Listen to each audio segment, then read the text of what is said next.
What's going on, guys? So today we're jumping straight into the video. As you can see, I have the rods all in front of me. They're all clean, bolts are all clean, all the caps are cleaned. And guess what we're doing? We are installing rod bearings. And then hopefully we can put the pistons and rods into the block. Okay, so the rod bearings I chose for this build are ACL race bearings. The machinist chose the standard size. So I am just going to use plastic gauge just to verify and double check. The machinist or the machine shop that I chose has really good reviews and everyone uses them and they seem to know what they're doing. So, but it's good to just check with plastic gauge just to get a peace of mind. I did check my main bearings of plastic gauge and I noticed that they are a little bit on the maximum side. They are a little bit extra clearance. The standard for a stock application MZR is 0.0039. That's the very maximum the oil clearance can go. Mine is 0.003, but I am going to be running 5W40 weight oil instead of 5W30 weight. So maybe that'll help to compensate for the extra clearance. I feel like it's a little bit better to go extra clearance than tighter clearance. If it's extra clearance, I might just run into a little bit of low oil pressure issues at most, but tighter, if I'm running thicker oil and RPMs go a little bit too high, I can spin a rod bearing. So maybe the machinist or machine shop knew it's not going to be stock application and decided to go with extra clearance oil for the main. Here are the rod bearings. They come packaged like this in this box. Pretty simple. There's this little groove here where the tang of the rod bearing will slide into. Like any bearing installation, you want to make sure that it is super clean in this part, right? You don't want any oil or lubrication in here because that will lead to a spun rod bearing. So make sure it's super clean and dry in here. Make sure there's no scoring. Make sure it's perfect. So I'm going to use a little bit of brake clean in here. Clean it up a bit. I already cleaned it, but just because I'm installing it again right now. Holy shit. Alright, back to where we were. The camera kind of fell. Whoops. So, clean.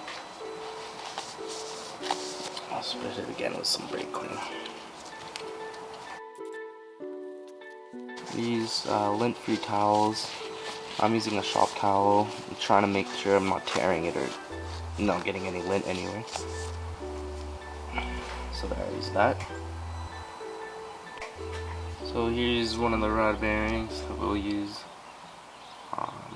And this is what it looks like. Pretty basic. I am going to spray the back of the rod bearing and wipe it down with some brake clean. Because there is sometimes a little bit of grease from the packaging so it doesn't oxidize or, you know, just so they keep it fresh. Oh, cleaned it up a bit. There's some type of coating I think on the inside. I'm not too sure what it is, but I think the machine shop, they told me that's just some braking coating. I don't have to wipe it off, or I should just leave it on. But wipe the backs of the bearing. Super clean and nice. And pretty simple. Tang side. The one with the little notch goes into the notch side. What I like to do is line it up in the notch. Push it down in there.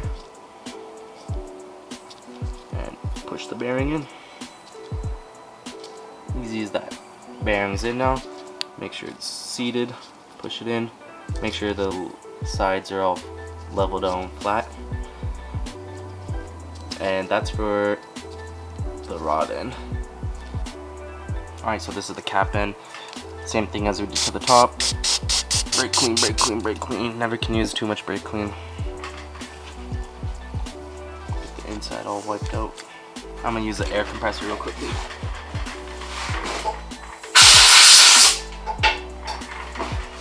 Pretty good. Grab the bearing.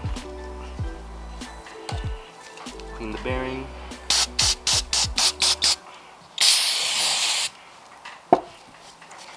Give it a wipe.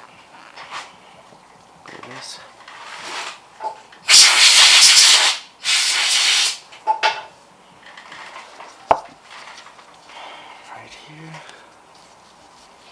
Same thing.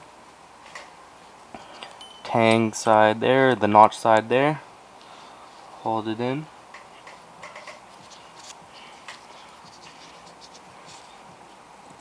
Boom. Easy. And just push it down, make sure it's seated. And that's all it is. Pretty easy.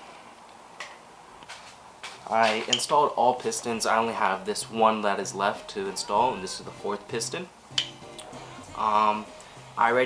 Before you install your pistons, make sure your ring gaps are all in the correct position. It's different. I mean, they should all, like, you just don't want them to line up, basically. But read your ring manual, and it'll tell you. Basically, you just put them all at different angles from each other so they all don't line up. So make sure your intake valves are pointing the right direction. My intake valves are all going to go along the left side of the engine. This is the front, this is the left side of the engine. Once you have the ring gaps all aligned, you know which side your intake valves are on. Put a little bit of assembly lube on the bearing and slide it through your ring compressor of your choice. And that's pretty much it. Pretty easy.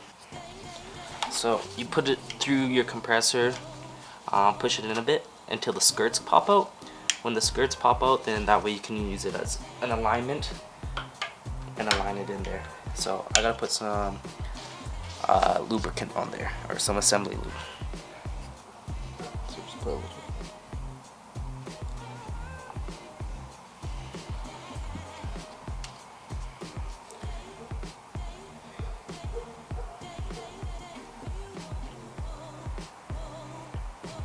Spread it all around.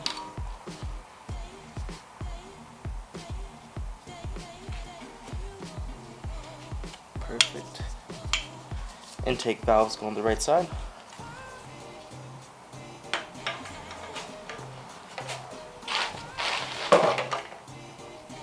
Line it up. Pop it in. Just like that. Alright, so I'm going to clean this rod bearing just a little bit.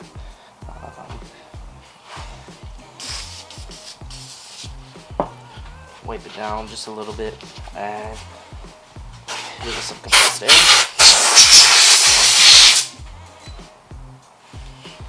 Now add some assembly lube. You don't have to add tons. This one I got a little bit extra, but spread it around a bit. Wipe the finger off. Find the writing side of the cap and keep note of the writing side over here. Make sure the cap goes number 4 with the right side. Put it on. Now that the cap is on, grab your rod bolts. Add your AirP torque lube.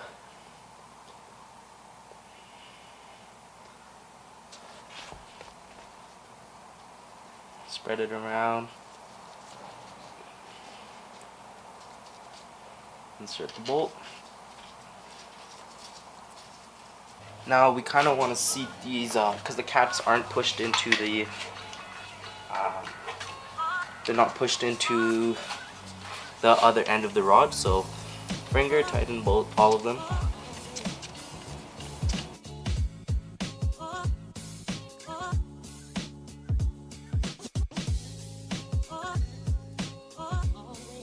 Now, once they're all finger tight and they're touching the cap, the bottom of the bolt is touching the cap, they're still not fully seated in. So you just gotta give it just a few turns until you feel some resistance.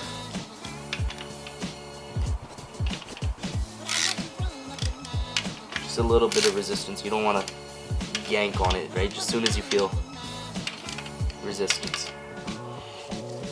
Now, we're gonna torque them down.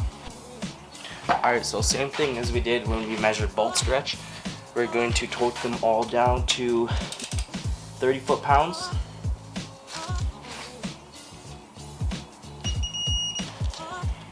And then loosen them all.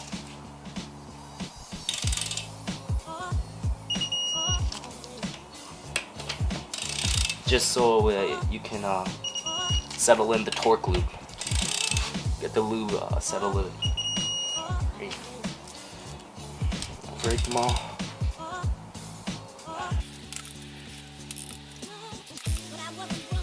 Alright, so now we're going to torque them all down to 30 foot-pounds again.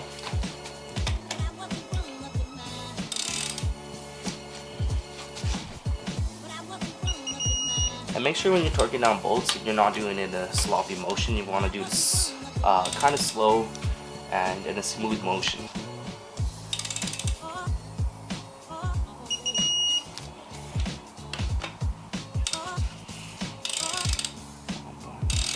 That one kind of loose.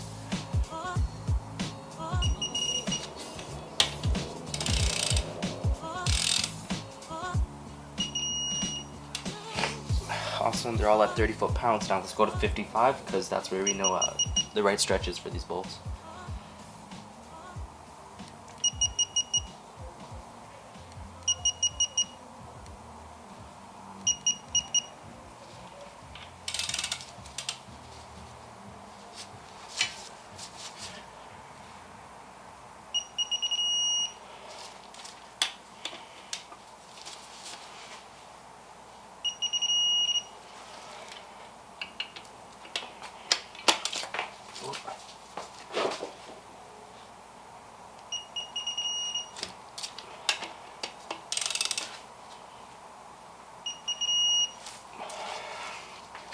Alright, so all pistons and rod combos are in, all torqued down. They all have assembly lube.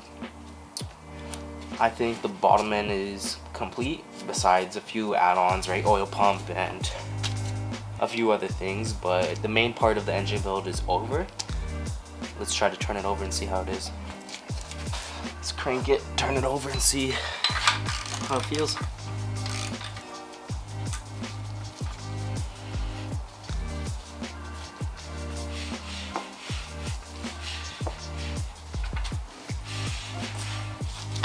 Ooh.